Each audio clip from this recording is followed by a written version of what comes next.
Ayan mga boss, good morning, good morning. San Pablo Project tayo. Ayan, San Pablo, Laguna. Ayan. Mamaya check natin sa Alamabrosa, phase 3. Punta tayo doon. Ayan mga boss, dito na tayo sa block 20 ng Jasmine, Alamabrosa phase 3. Ayan, nakulayan na yung ating gate. Ay, kulay na. Ayan mga boss, konting update na rin natin itong block 16 ng Jasmine. Silipin na rin natin mga boss. Ayan mga boss, silipin naman natin itong block 23 ng Jasmine. Preparasyon pa rin para sa musika dito. J. Oragon's Vlog offer you quality construction and timeless dedication.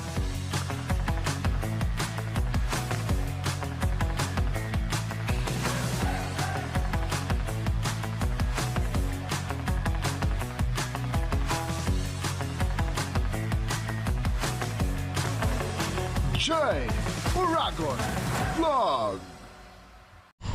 Ayan mga boss, good morning, good morning. San Pablo Project tayo. Ayan, San Pablo, Laguna. Tignan natin yung ating tapos na para sa ating finish na kulay. And then lipat na sila sa kabila para sa waterproofing naman.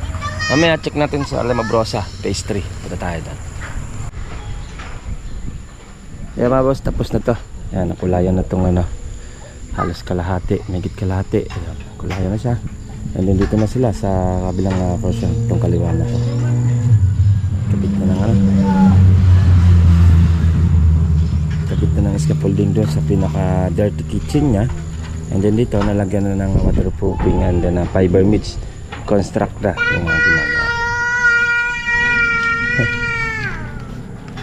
Ayan, check natin.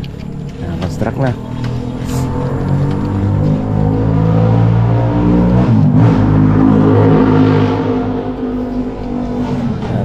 Ito yan, i-screen na siya. Fiber mix na napansin niya, i-screen na siya.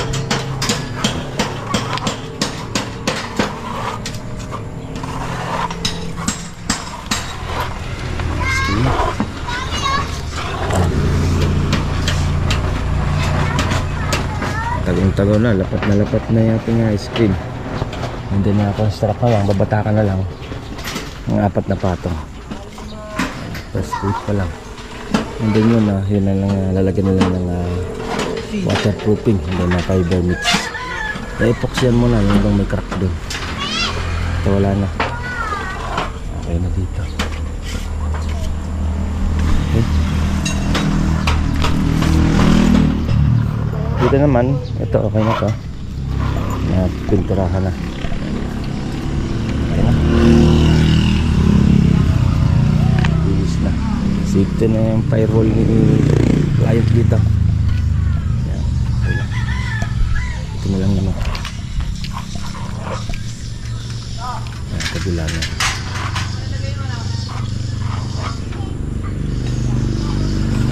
Tapos by next week, tapos na rin naman to.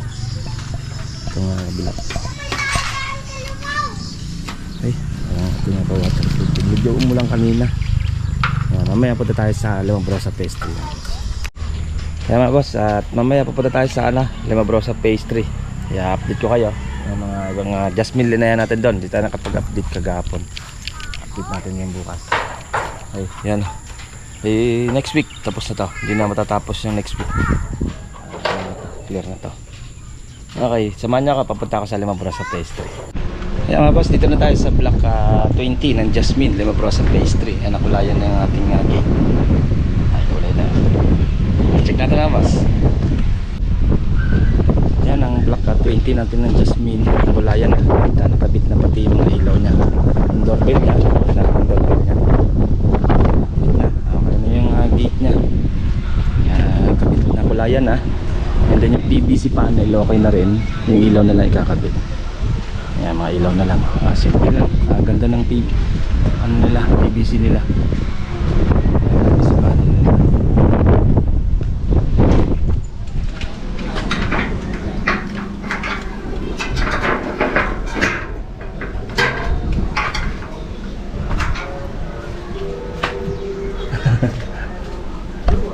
PVC panel nila. Ilaw na lang ang kailangan. Nakabit na lang yung ilaw. And then to, okay na rin. Automotive. Ginamit natin na finish. Kulay na. Ito clear na tayo dito. Ito, pipinturahan na lang din naman to.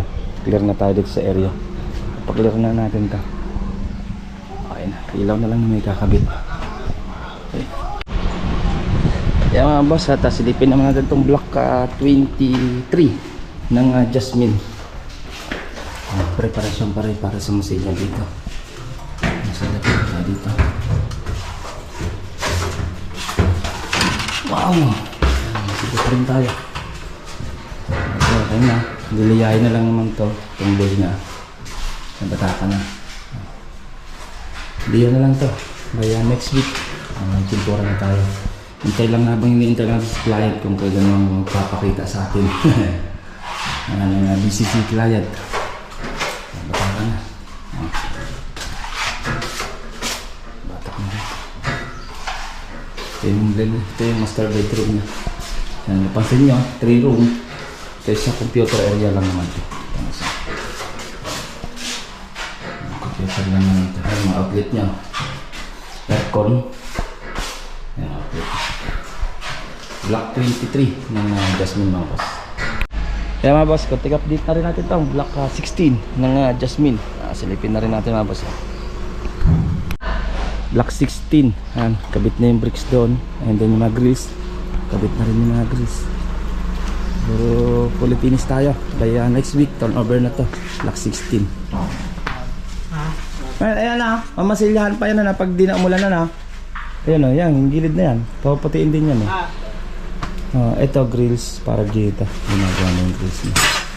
Pero ano tayo ngayon? Clear. Ayan, kabit na yung mga grills niya. Pero retouch tayo ngayon. Ayan, grout na yung lababo. Ayan, paint na yung mga ibang paint. May pintura pa tayo niyan?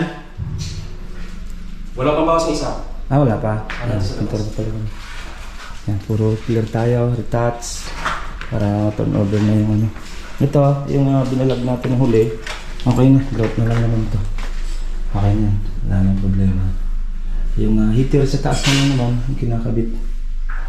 Yung heater sa taas. Clear na, ayan, naglilinis na sila dito.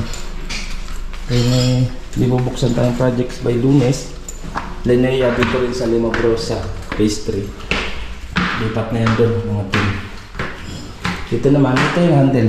Nakabit na yung handle. Ito tatanggalin lang naman to dito. Pagkatapos, babarnisan na lang natin sa labas para di na dito mag-talsik. Ito na lang babarnisan ko. Ito, kulang pa naman yan. Yan, handle niya. Naka-bracket lang naman tayo. Yan, tigas. Ipinturahan na lang ito ng puti. Yung yung bracket. Handle tayo dyan. Okay na.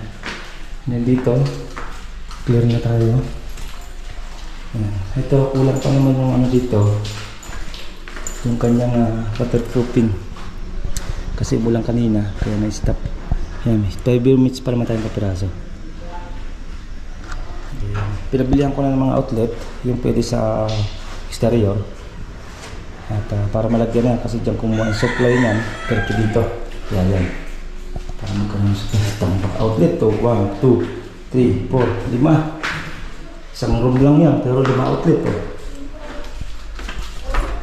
Ito naman sa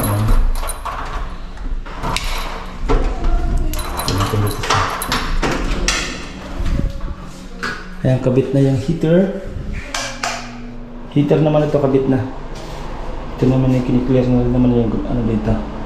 Heater na, pinabilihan lang natin ng agit bulb. Dito, dyan yung flexible niya. Para makabit na niya. Para na-test na rin. Okay. Ayan natin ano. Ito yung ilaw ni Mama. Okay na rin. Maliwanag na naman ilaw. Exhaust, okay na rin naman. Breaker, nakabit na lang naman. Para diente. Outlet naman yun. Okay. Pa-clear na lang tayo. Then dito. Mayroon tayong real touch dito, Mark. Tanong mo na naka-German dito yan. Sa wall. Sinuro saya? Natanggal ko na yan yung ano pa ko. Yun lang yan eh. Babatakan ng ano, gamitan mo ng paring yung may bukol dito kapiraso. Yan. Ay. Paring mo mga kanya sampie. Oo. Takan mo lang ng skin coat na may paring. Hindi yan siya. Linis yan. Pero clear na tayo. Touch na lang iba dito mga part. Tatalobo na ito. By next week, itong Block 16. Ito yung extension mo, boss. Yan, ito yung inislaba natin. Tapos binakbak na natin dito. Yan, islaba yan. Hanggang dun. Yan, ang islab natin. Tapos na rin tayo. Ay, malaki na ito ng room. Tapos malaki CR nila dito sa second floor. Clear na tayo. Block 16. Kaya mga boss, yan ang ating kunting pasilip. Block 16 and Block 23. At yung ating San Pablo project na waterproofing. Yan ang ating kunting pasilip na. Okay, konting-konti na. By next week, turnover na tayo nitong unit natin project. Dito sa Limabrosa Phase 3. Halos 3. Turnover na natin dito. Kaya may bubuksan ako. Lunes naman, Linea, Block 33 naman. Abangan nyo na lang yung ating bagong project sa Linea. May turnover tayo. At merong bubuksan. Blessing niya para sa ating team. Okay mga boss, ganito na lang. At ingat-ingat tayo. Okay, bagay. Ito pong J. Uragon Vlog, napakaganda po ng channel na ito, no? Tungkol po ito sa construction. Actual construction po ang channel na ito, no? Pag pinanood nyo po ito, panalo po kayo sa channel na ito. Napakaganda po ng mga video niya. Lalo na pong magaganda, no, yung mga iba't ibang design niya. Kakaiba po yung mga iba't ibang design niya sa mga kisame. Subukan nyo pong panoorin J. Uragon Vlog na ito. Matutuwa po kayo pag pinanood nyo po yung mga video niya. Maraming salamat po.